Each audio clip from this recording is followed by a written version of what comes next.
Hello, magandang araw mga kasari-sari. Andito naman po tayo sa isa nating episode ng Sari-Saring Luto at Kwento. So ngayon po ay ipapakita ko kung paano gawin o lutuin ang aking version ng isa sa mga paborito ng aking pamilya na dish or putahe. Ito po yung chicken curry. So itong version po na to, of course, is a Filipino version, and my version, dinagdagan ko lang po or siguro baka binawasan. Depende po kung paano nyo niluluto ang inyong version ng chicken curry. Pero ngayon po, ipapakita ko kung paano po ito lutuin, and here are the ingredients. Ito po yung ating mga sangkap at sahog sa ating chicken curry. So, una, gagamit po tayo ng garlic powder. Wala po yung actual measurement. So, guide lang po natin. Depende po sa inyong panlasa. Of course, gagamit din po tayo ng dinikdik na black pepper. Ang asin para sa panlasa natin. Of course, I'll be using carrots and potatoes. So, yung carrots po, siguro isang malit lang po na carrots yan, and I cut this into like this kind of cut. So, depende po sa inyo kung paano nyo gawin. Wala pong talagang exact na cut ang ating carrots. So, potato, ito lang po. I used 2 small potatoes and just cut into cubes. Gagamit din po ako sa aking version ng celery. So, ito po, cut into these pieces. Of course, hindi mawawalang onion, chopped onions. I'm also using bell peppers. Ito po yung meron ako, yung kulay na to, yellow and orange. Of course, minced garlic, hindi po mawawala yan para sa ating panggisa. Andito rin po, a small piece of ginger. I cut it into strips like this. And olive oil para sa ating panggisa mamaya.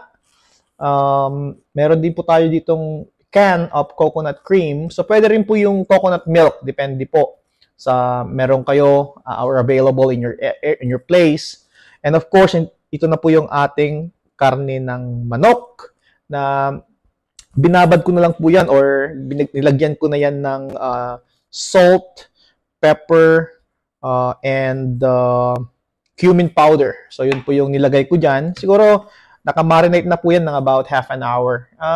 Depende po kung gusto nyong i-marinate. Sa aking version lang po para magkalasa na yung ating manok when we're going to make it gisa later on.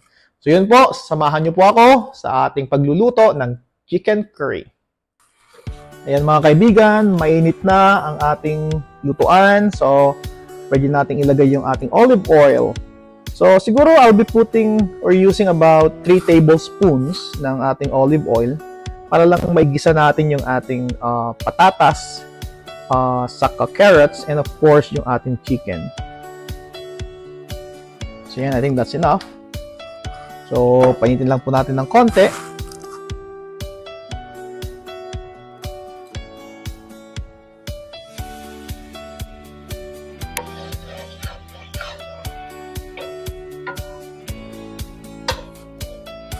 Yan, lagay na lang po natin yung ating aromatics. Of course, inuuna ko palagi ang sibuyas.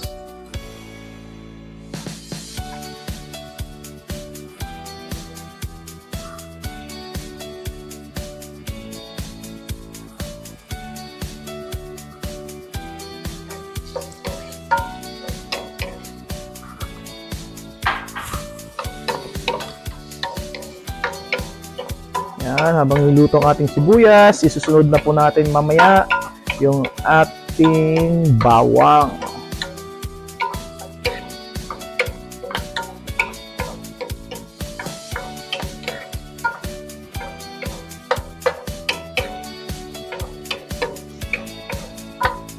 Yan, hintayin lang po natin na maluto yung ating sibuyas.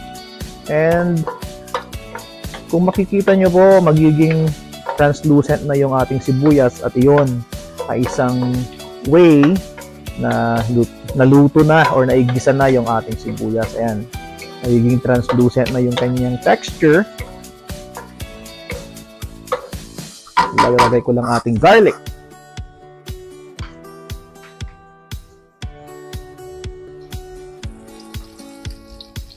Is our garlic, minced garlic.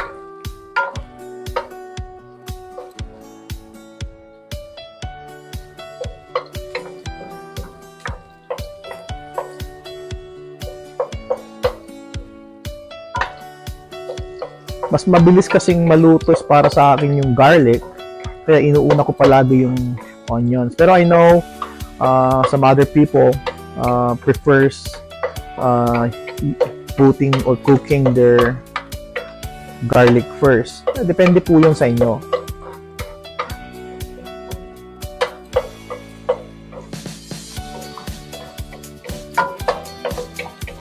Ayan.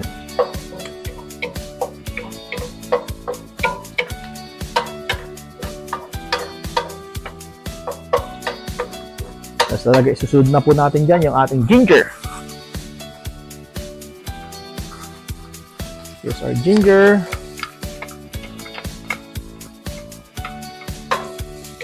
Yan, ang bango na.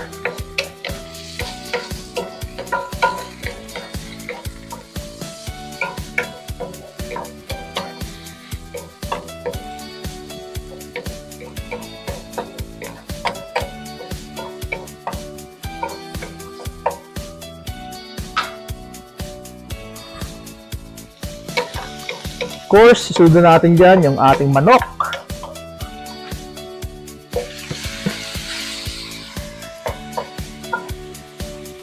Siguro ang ginamit ko po dito about half kilo or more than half. Siguro mga 3/4 kilo po ng chicken.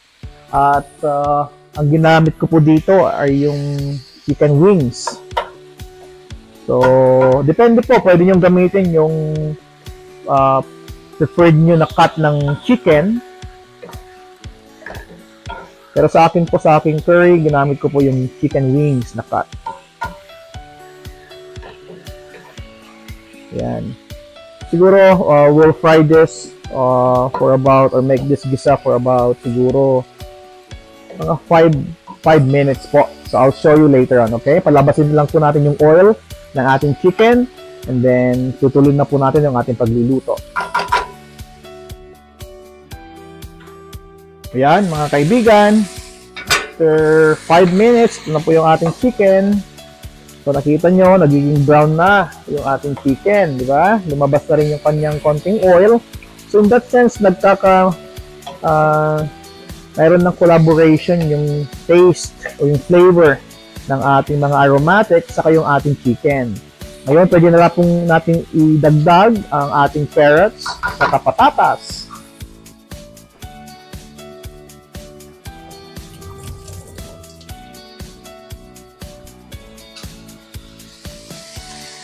Yan. So, depende po pala kung gaano karami ang ilalagay niyo po na potatoes and carrots. Pero sa akin po, medium size lang po yan na carrots, isang piraso, saka yung patatas ko po, mga 2 maliliit lang po. So, yan.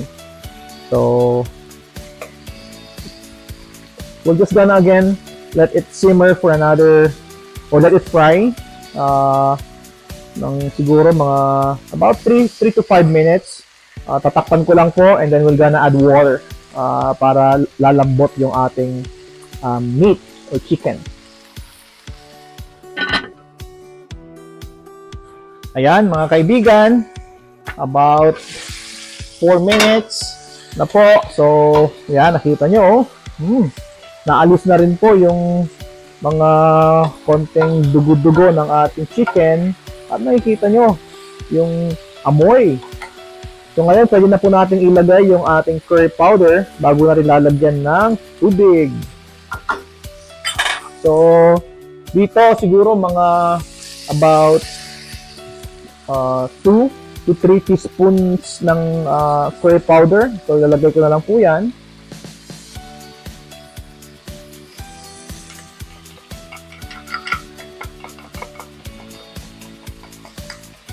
Yan. Nasihan lang po natin para ma-coat po yung ating chicken. Bango. Yan. Tapos lalagyan po natin initially ng siguro mga 1.5 cups of water para mapalambot lang po natin yung ating chicken. Yan.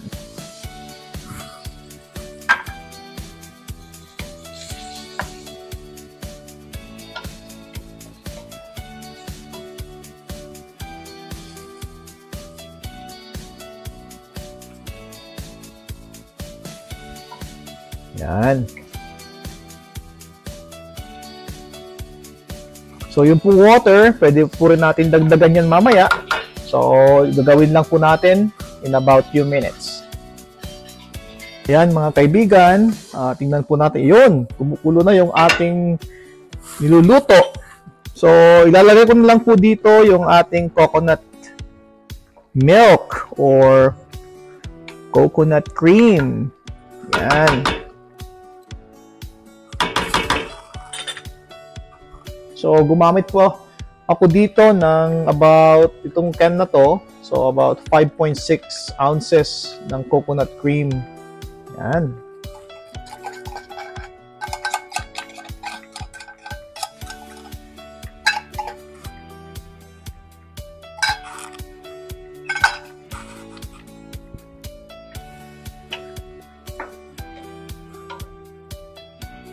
So, ipagpatuloy lang po natin yung ating pagluluto. So, hayaan po lang natin to na kumulo siguro about 15 minutes para lumambot ng konti yung ating chicken. And then, from there, ilalagay na po natin yung iba pa natin na ingredients.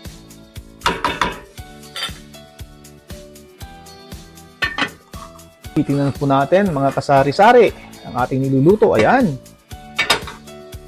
So, medyo halfway na tayo sa ating lutuan. So, titikman ko lang po kung ano pa yung kulang.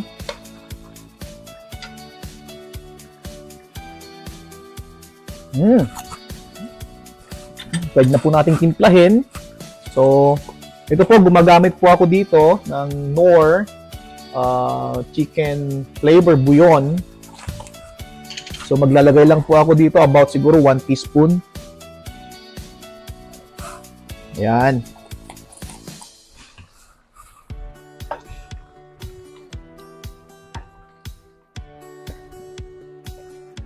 Halo-halo lang ng konti. Hayaan lang po natin yan na mag-boil and simmer. So, siguro mga about 10 more minutes. And then, pwede nating ilagay yung iba natin na sahog.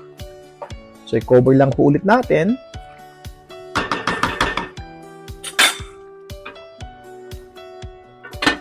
Ayan, mga sari-sari. Titingnan po natin yung ating niluluto. Ayan, napaka lambot na yung ating chicken. So, for the final taste, titikman lang po natin kung ano pang kulang.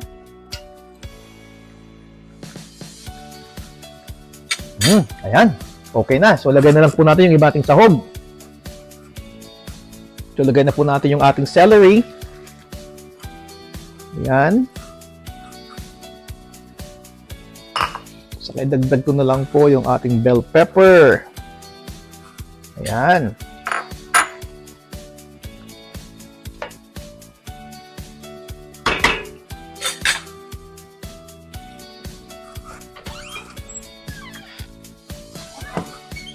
Course, para lalong magkalasa, lagyan lang po natin ng konting black pepper. Ayan.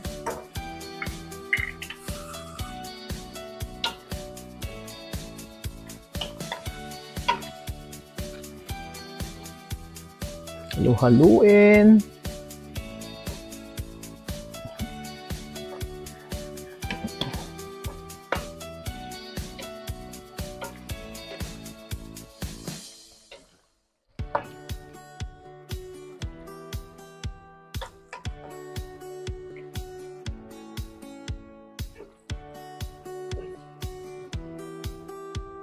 Yan, takpan po lang natin ng siguro mga 2 to 3 minutes.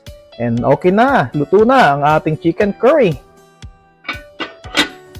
Ayan mga kaibigan, titingnan na po natin ang ating chicken curry. Ayan. Ayan naman. Katakam-takam talaga. So, piplate ko na lang po yan. Luto na po yan.